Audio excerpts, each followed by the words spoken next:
How to search courses on Memrise. Hello everyone, welcome to another tutorial. In this video, I'll show you how you can search courses on Memrise. Alright.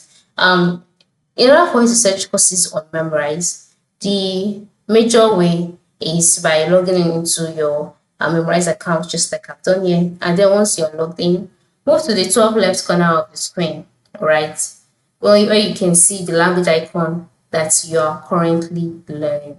All right, the flag of the language that you are currently learning, and you just click on that, and then you'll be brought to the languages page. Now, in order for you to search for another language to learn, go to the bottom part of the screen, click on the plus icon.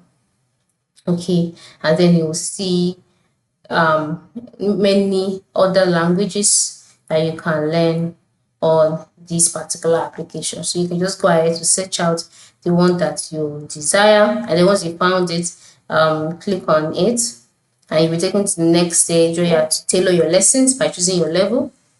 Then the app will be restarted and you successfully search out and enroll for this course. So this is how you can search courses on Memrise. Thank you for watching and have a good day.